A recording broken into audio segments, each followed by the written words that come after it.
Hello, Jeff. How's it going? Good. How are you? Good. Thanks for joining me. Welcome to Thursday Special Blend, Linda Vanderlee. Thank you very much, Jeff. We've known each other, but I think rarely do we actually in the same spot at the same time. Now here we are on Zoom. We're pre-recording for this, but you're not far from me. I'm in my home studio here in Orleans, and you're somewhere I think on the Quebec side. So I think you're somewhere up in Chelsea or Wakefield or somewhere up in, I don't know if you're brewing moonshine or what's going on. Where are you? I live in a renovated barn in the country, very close to Wakefield, Quebec. And Okay. Wakefield is part of I'm in something called a place called Rupert. Been here 30 years now. Hmm. And I renovated my barn a long, long time ago as a place for people to congregate. I have music jams here, but I also host workshops sometimes. I, Um, yeah, yeah. sometimes teams, sometimes individuals. And since the pandemic, I haven't done much of that, but I'm hoping to bring it back. So Rupert, so drive time then, if it's in and around Wakefield, we're like 20, 25 minutes from downtown Ottawa. Yeah, exactly. But about 30 minutes from downtown Ottawa. Yeah. Or if you're a cyclist, you could probably like if it was my brother Jim, Yeah. just a little warm up ride. There you go. For him, it might be. Exactly. Your CKCU listeners may remember I used to have an ad on Canadian Spaces. Oh, And it was a Rendezvous Rupert, I was called then, oh, as a cool. way to draw people here. And it's nice to remember that right now because I'm still doing the same thing with a slightly different twist on it. Hmm. But the tagline sort of there was a jingle. Yes. If I you wonder if folks we can need a find verb it. I bet to you I know somebody could reflect. probably find it. Was that when was Chopper hosting the show then, or was it Chris White or No, it was Chopper. wow, so that And is it wasn't Canadian Spaces. It was the show right before, the folk show right before. oh cool. Very cool. But I Well, had that's what got me interested in having you come on the show is that I noticed you were doing a lot of workshops, everything from literature to ukuleles. And so I just found this all very interesting that you've just as you said in the beginning, you have the space, so you're willing and open to sharing this barn for people to get together. Now, is it such that once it gets bitterly cold, the barn is sort of like you take the winter off, or is you be able to get it going year round? I'll sort of back up a little bit. It's kind of changed again as the pandemic has done for many people. I'm doing most of my work online now.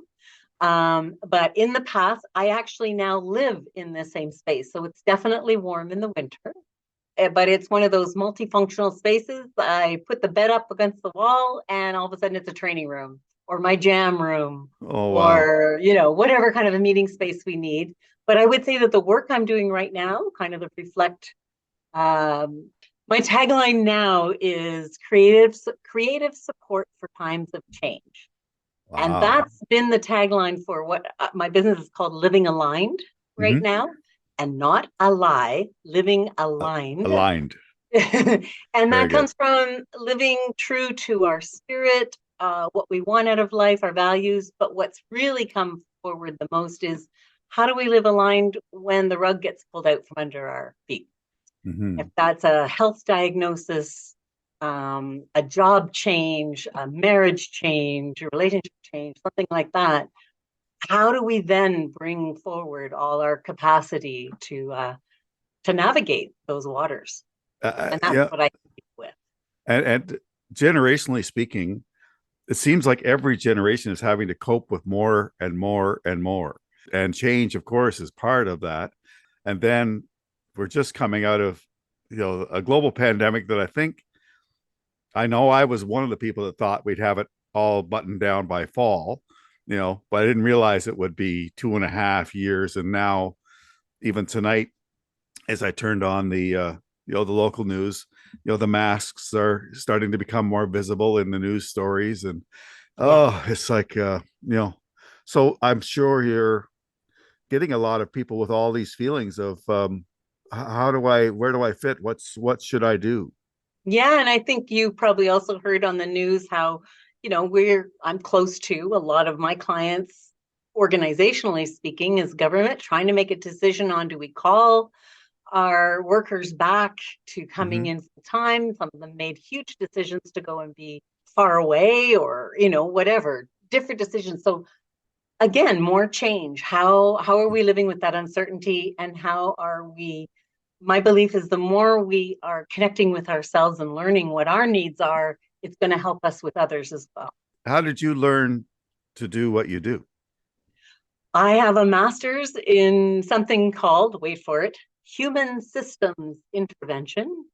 But quite frankly, it's a life skills 6-week program that I took in the 80s that I think feeds me the most. And I've done outward bound facilitation. I'm, taking people out on canoe trips. Those small groups, which is what I like to work with, individuals where we all have a vested interest, of figuring something moving forward. And so, I mean, I've done millions of little tiny workshops and trainings. And right now, I guess I'm in my 6th decade. So I'm bringing that all together. And when the pandemic hit, quite frankly, Jeff, I was living what I usually help other people with, right? And going, okay, I don't want to do team building online. Right.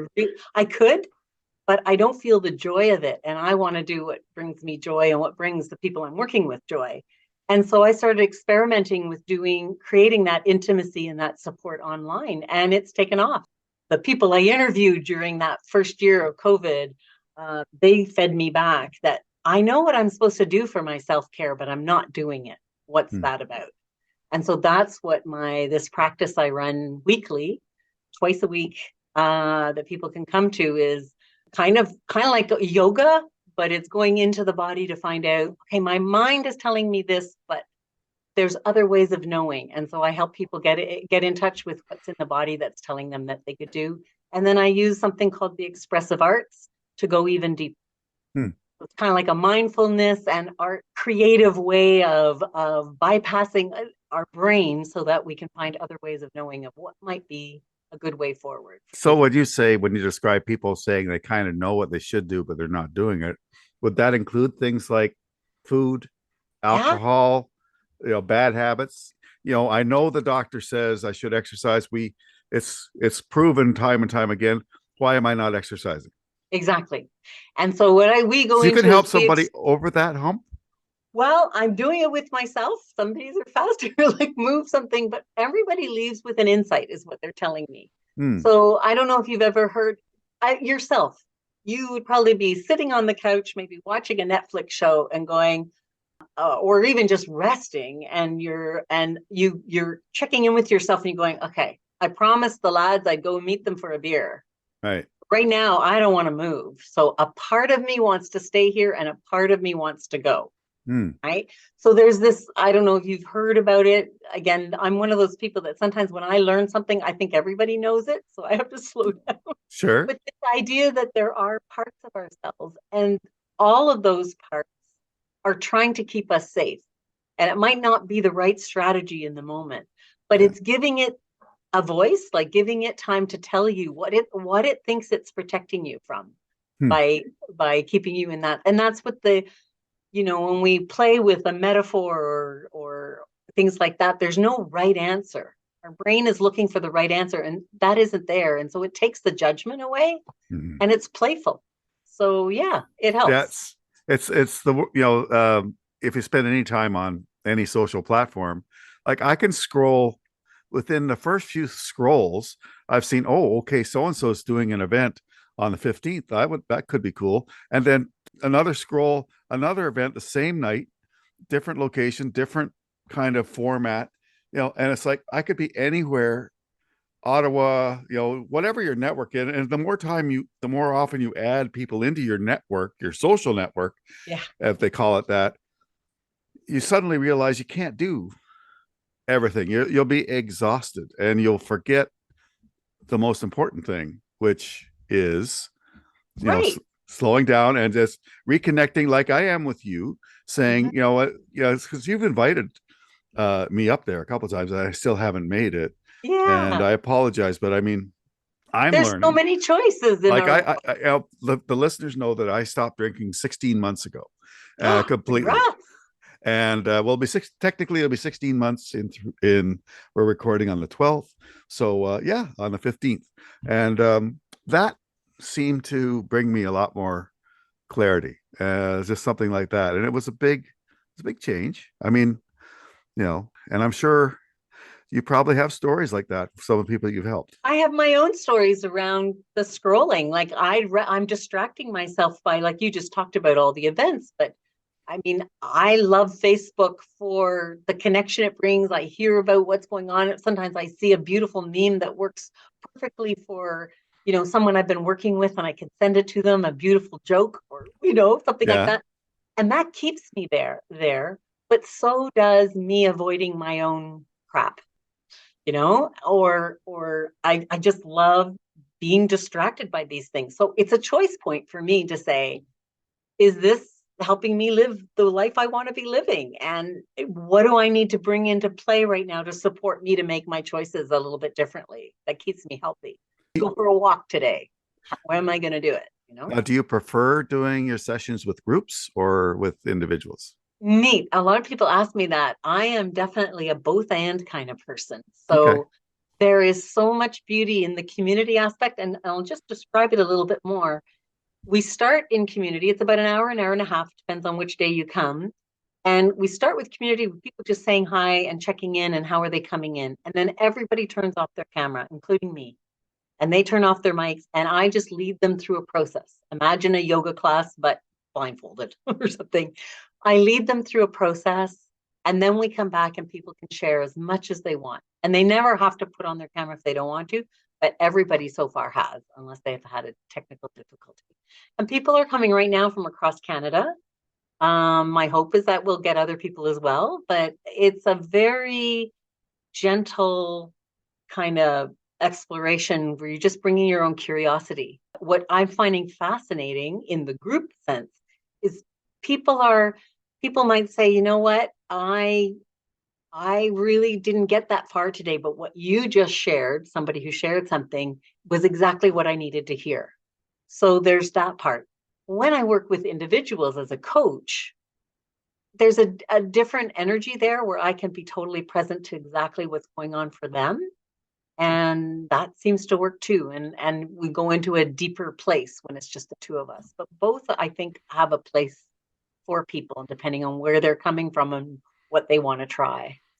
This sounds wonderful that you've basically created an opportunity for people to attend as they wish and how they wish. So it's as inclusive as you can Exactly. get, right? Yeah.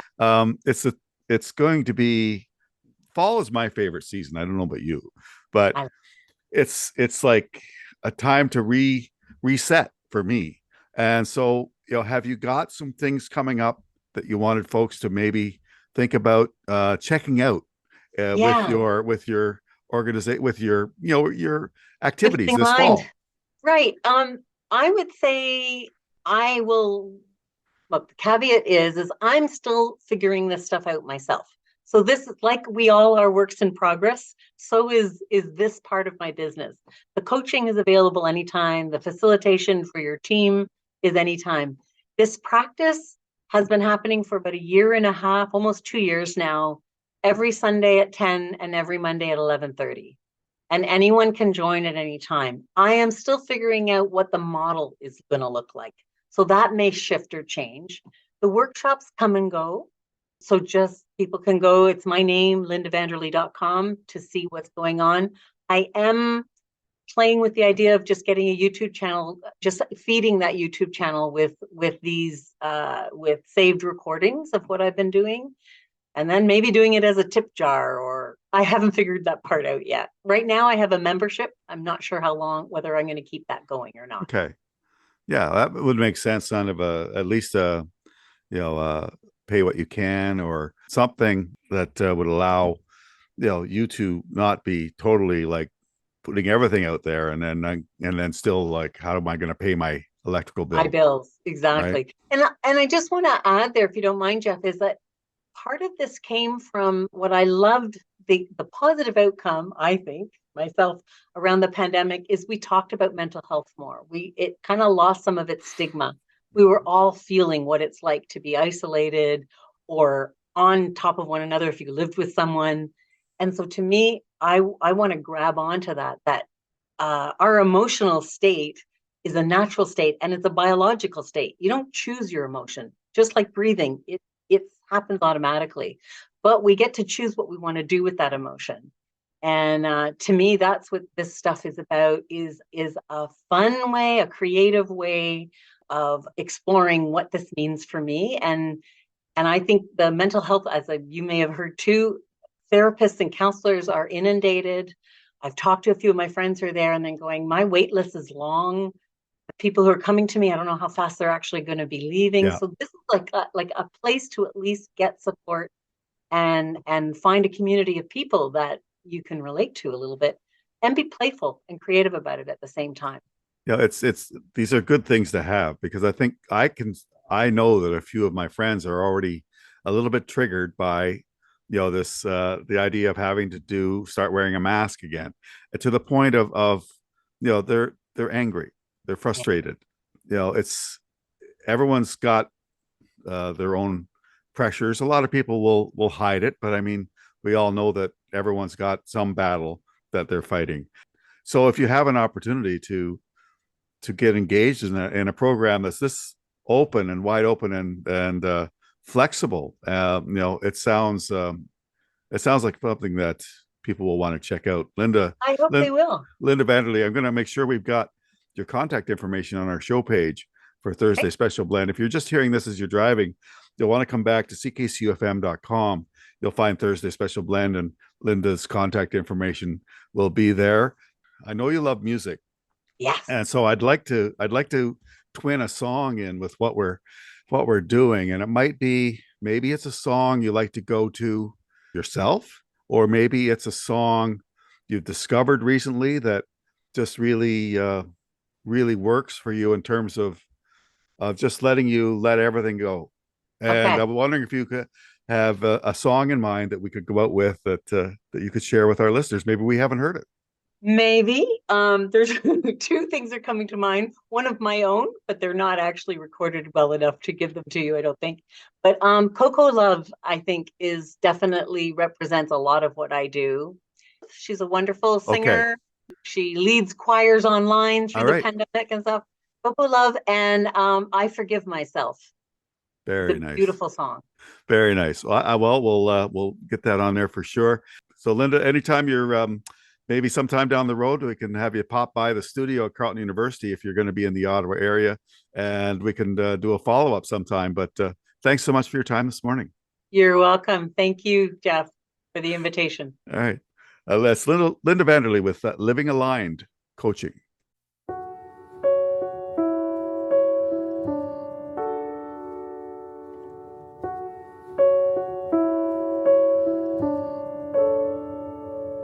It's hard to say the words, but they're words I need to say.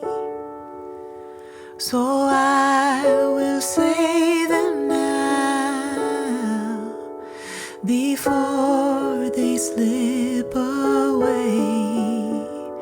I forgive myself. I am worthy of love. How am I the one who's always last in line to trust in who I am and believe these words of mine? I forgive myself. I forgive myself. I am worthy of love.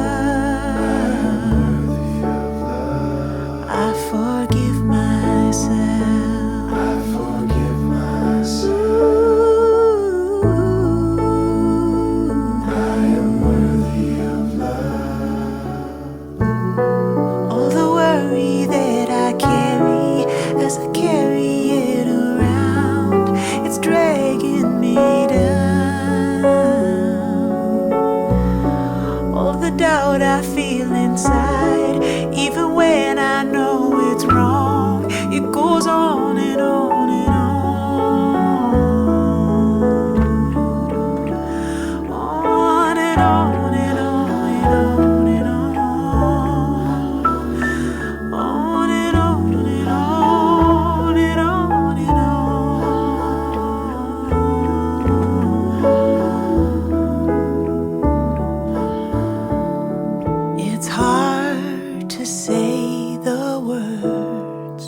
with the mercy that they bring,